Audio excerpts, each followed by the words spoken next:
Welcome to We the People on WKMnews.com. We're the voice of liberty here in the Ohio River Valley, the whole Ohio River Valley. And we're absolutely blessed to have Indiana State Senator Jim Toms of the 49th District. And Jim, you're from around Evansville, right? Yes, it's all of Posey County, parts of Vanderburgh, and parts of Gibson County. It's in the southwest part of the state. Well, thanks for being here, Senator Toms, and we really appreciate your time. I'm understanding you've got Senate Bill 285. What exactly is Senate Bill 285, and why is it important to all us patriots out here in the hinterland? Well, I think it's important. It's addressing the issue that we've seen over the last summer where there have been protests and demonstrations, and they take it to the street, and they completely bring traffic to a grinding halt. And these things can last for hours sometimes. They're spontaneous. Nobody knows it's going to happen until it does happen. And I think that the general population, the motoring public, the people that is in commerce are entitled to use those streets for what they're made for. And I don't think it's appropriate for somebody to take a grievance or a gripe they may have to the people who's driving through town who have no concern about what's going on. It's not anything that they're involved with, but yet they're part of it now because they've been hampered or delayed or spending idle time stuck in traffic and can't get out of it. I think that's got to be stopped, and I think that those that want to do demonstrations, they can apply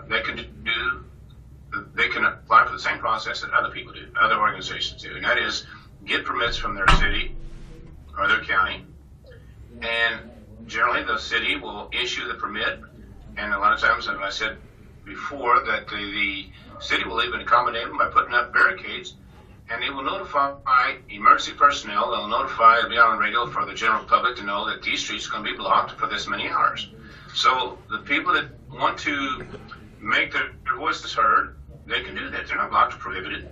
And then also we are respectful of the people who use those streets and those roadways for their intended purposes. And I think everybody gets what they want. So I just don't want to see episodes coming up this summer like we've seen last year, where in some cities where this has happened. I just don't want it to take place. My concern is about our citizens. So this to me seems like a common sense, proactive response to something that's already happened that you don't want to happen, particularly on the interstates, because we saw people around St. Louis, Los Angeles, spilling over on interstates and stopping traffic. Isn't that right? Well, it's true. That's one example I've used. I talk about maybe a family whose child's just been severely injured. They're on the interstate. They're racing to town to get to the hospital. Can you imagine what that feels like to them to come up on a mile-long stretch of traffic that's not moving, and they have no idea when it's going to move? Or the other examples I've used is in cities and towns where an ambulance is trying to get to the heart attack victim, or a fire truck trying to get to the burning house where their family's trapped. There's not much. I don't think there's much comfort in those people who's waiting for that emergency personnel to come there and rescue them, in knowing that some people had the streets blocked, and that's why they couldn't make it to their house. I don't think that anyone would like to find themselves in a situation where they need help, and the very people who's trying to get there to help them are trapped and blocked from getting there. Let alone the fact that in some instances, motorists were actually threatened by the people that were protesting on the interstates. Yeah, and that's another thing. Generally speaking, when these things happen spontaneous like this, sometimes it gets out of control. We've seen that happen, and it becomes violent.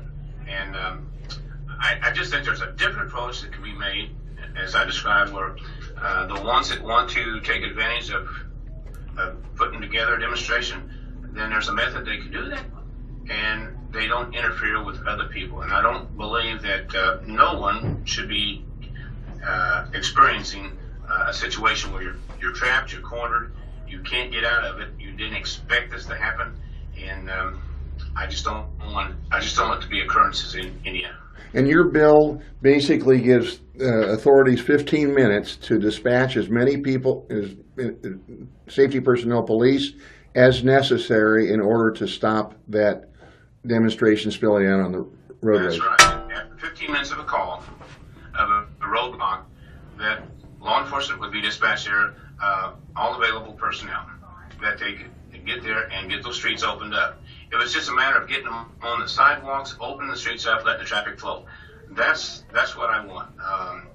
Now I know some people are wrapped up about the phrase "any means necessary," and you know, in typical fashion, sometimes we always have someone who wants to use an extreme scenario. Any means necessary. Law enforcement, who's trained in these situations, they know what would be necessary. If it was 10 people or 20 people, there would be a level that they would use to move 20 people out, or 20 people off an interstate who are holding hands across the road to move that out, open them roads. So if it takes another level of process, they would do that. But the notion that we're going to have episodes from the, some people use the riots of the 60s, the civil rights thing, that's not going to happen. This is not the 1960s. And I've had people talk about the army tanks that were in the streets in Czechoslovakia. Well, this is not Czechoslovakia either. We have personnel in law enforcement today that's very capable of determining what it would take to get those streets open. That will not injure those protesting, nor will it bring injury to the people who are caught up in this traffic that's dead in the water. And so if people want to use imaginary scenarios, I can't help them on that, but that is not what this bill would do. Where is it right now in the process, Senator? I understand it was in committee. Is it still in committee, or what needs to happen? It is in committee, and the bill didn't get a hearing. I should say didn't get a vote. So the bill's being held. There's potential of amendments or word changes to the bill. And I'm okay if somebody has an idea to make this a better bill by changing some of the language, that's fine. I just don't want to diminish what we're trying to accomplish here. So at this point, the bill is held. I would ask that people who support my idea to call their particular legislator, their particular senator, and ask them to support it. Ask them be very respectful, but ask them to support this bill. I hope they'll do that. The day the bill was heard, the general public didn't know about the bill, so there wasn't anyone that was there to testify on behalf of the bill. But there was plenty of people who was watching, I guess, the websites for anything. They seen this one here, and so they were there to speak against it. I just, like I said, I think that our general public would understand what I'm trying to accomplish here. I don't know if anybody, including those who are protesting, would want to be on the receiving end of being stopped in traffic when you're trying to get someplace, when you're trying to get to work or to school or whatever, maybe visit with somebody or do your grocery shopping.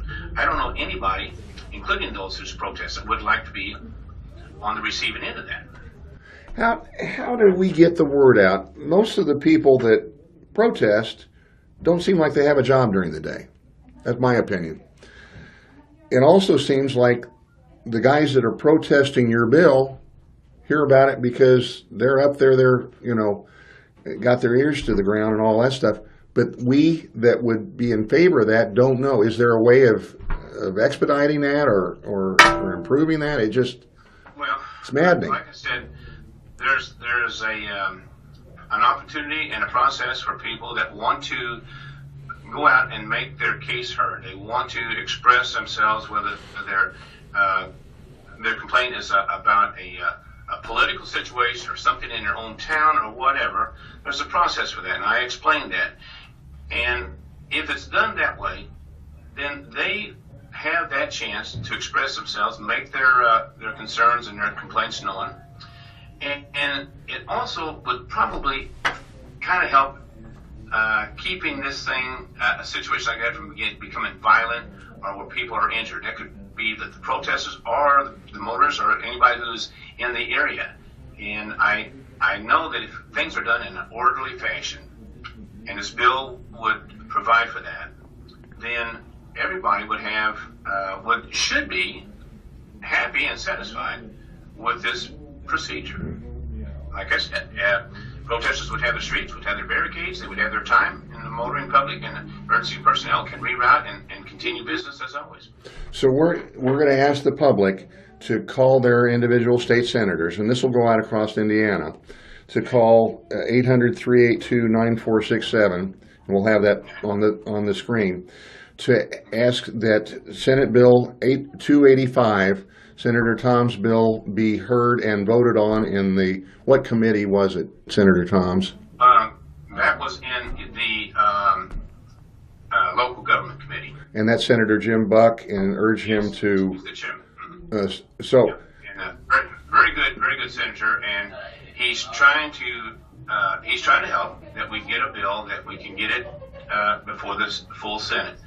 It's just that I think it helps when people call in support of the measure, and it helps the committee understand that the bill does have support and that it has merit to the measure as well. So that's why it's important for our citizens to make them calls and be polite, but express that they would hope that this bill will move. And personally, I would like to see it move in its original language.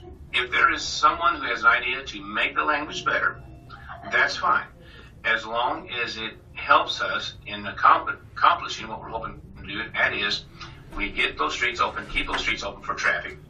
And, it's something to think about.